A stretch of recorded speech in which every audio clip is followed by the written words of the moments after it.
이진숙 방통위원장이 과거에 보수 유튜브 방송에 출연해서 한 발언들이 공무원의 정치적 중립 의무를 위반했다면서 감사원이 오늘 주의 조치를 내렸습니다.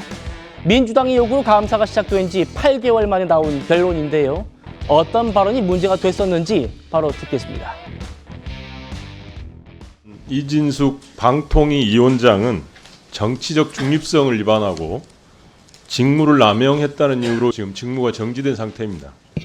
그럼에도 불구하고 자숙하기는커녕 민주당이나 좌파 집단은 우리가 상상할 수 있는 모든 것을 하는 집단이라는 발언하며 보통 그런 자리에 나가면 의원님 말씀 새겨 듣겠습니다, 명심하겠습니다 이렇게 하는데, 저희가 특히 이제 우파, 자유 우파 진영에서 듣고 싶었던 이야기를 해줬기 때문에 참 속이 시원하다, 그런 말씀들을 하시죠. 전사가 등장한 거예요. 보수 여전사.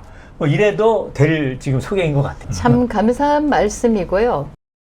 PNN 시청자 여러분 안녕하세요. 대한민국을 굳건히 지켜주시는 역할을 계속해 주셔서 대단히 감사하게 생각합니다. 왜 좌파, 가짜 좌파들이 대한민국의 담론을 지배하고 있을까? 우리가 말을 해야 됩니다. 말을 하고, 옆 사람에게도 말을 하고, 방송에서도 말을 하고, 그 다음에 만약에 집회가 있으면 거기에 나가서 몸으로 나가세요. 10명보다는 100명이 훨씬 더 강한 힘을 가지고 100명보다는 10,000명이 나을 거 아니겠습니까? 그래서 직접 나가시고 여러분들도 세상을 바꾸는데, 변화시키는 데 역할을 하셨으면 좋겠습니다. 작년 8월이었죠. 민주당이 주도해서 탄핵소추안이 통과됐기 때문에 이진숙 위원장 직무가 정지됐습니다. 이때 이 위원장이 유튜브에 나가가지고 한 발언들입니다. 좌파 집단, 우리가 상상할 수 있는 모든 것을 하는 집단이다. 다수의 독재로 가게 되면 민주주의가 아닌 최악의 정치 행태가 된다. 보수의 여전사라고 저를 부르는 건 참 감사한 말씀이다. 가짜 좌파들하고 싸우는 전사가 필요하다. 이런 얘기를 했어요. 설주환 변호사님. 네. 그런데 이진숙 위원장은요, 이런 얘기들, 나를 임명 이틀 만에 민주당이 탄핵해가지고 직무 정지도 했는데 출근한 지 하루 만에 그 부당함을 알리기 위한 최소한의 발언이었다라고 항변했습니다만, 감사원은 받아들이지 않고 주의 조치를 줬습니다. 어떻게 평가하십니까? 네, 저는 먼저 이진숙 당시 현재도 방통위원장입니다만 당시 임명됐을 때 어떤 야당, 지금의 이제 민주당 주도로 탄핵을 한 부분에 대해서는 좀 부적절하다고 생각을 합니다. 그럼에도 불구하고 저는 이진숙 방통위원장께서 어떤 공영방송이라든지, 본인이 방통위원장이잖아요. 방송통신위원장입니다. 그러면 최소한 본인의 억울함을 하소연하고 싶었더라도 공중파라든지 아니면 종편이라든지 지상파라든지 어떤 방송에서 나와서 하시는 말씀이 더 맞지 않았을까라는 생각합니다.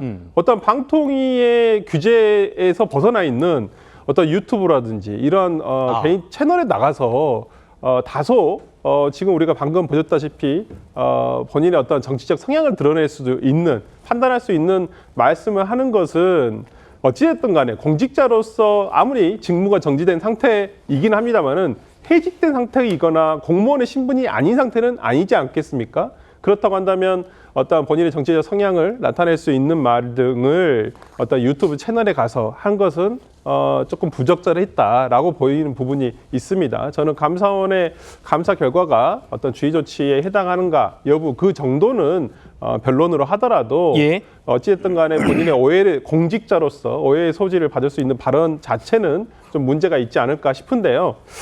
저는 좀 우려스럽습니다. 저는 개인적으로는 이진숙 방통위원장이 어떤 그 방통위원장에 어울리는 사람인가, 직무를 잘 할 수 있는 사람인가 여부는 저도 여러 의견이 있으니까 판단을 보류하겠습니다만은, 지금의 민주당에서 마치 이진숙 방통위원장을 나가라는 식으로 계속 이런 감사원의 감사, 정치권에서의 압박 이렇게 하는 것은 마치 저는 지난 정부에서, 윤석열 정부에서 전현희 권익위원장을 쫓아내기 위한 어떤 그런 여러 시도를 다시 데자뷰처럼 보는 것 같아서 저는 그때도 옳지 않다고 생각했습니다만은 지금도 마찬가지라고 생각합니다. 알겠습니다.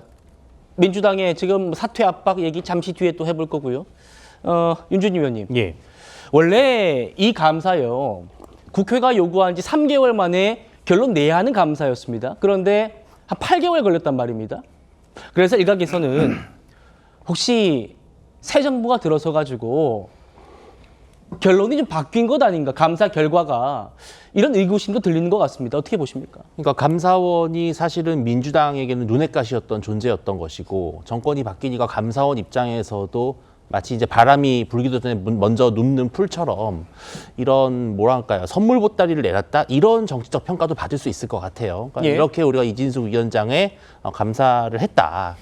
사실은 이게 최초의 감사 제기가 됐을 때 3개월이라고 하는 기한을 넘겼던 이유는 사실 그럴 만한 건이 되는가에 대해서 근본적으로 고민이 필요하기 때문입니다. 왜냐하면 방통위원장은요, 정무직 공무원입니다. 그러니까 대통령이 임명하는 자리에 있고요.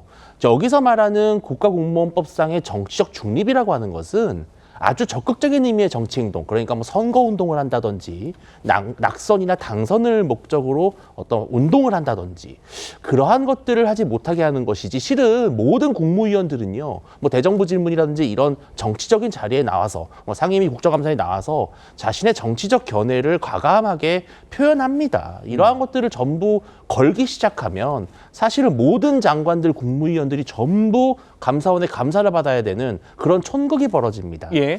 이게 우리가 자유민주주의가 법의 지배라고 하잖아요. 근데 지금 이런 케이스는 전형적인 법에 의한 지배다. 그러니까 정치적 중립 의무를 두고 있는 공무원법을 적용해서 사실상 이진숙 방통위원장에 대한 정치적 보복을 하는 게 아니냐, 아니면 망신주기를 하는 게 아니냐라는 비판이 나올 수 있거든요. 예. 오비이락, 그러니까 아무래도 시기상으로나 타이밍상으로는 이재명 정부가 그런 의혹을 받을 만하다 이렇게 보입니다. 알겠습니다.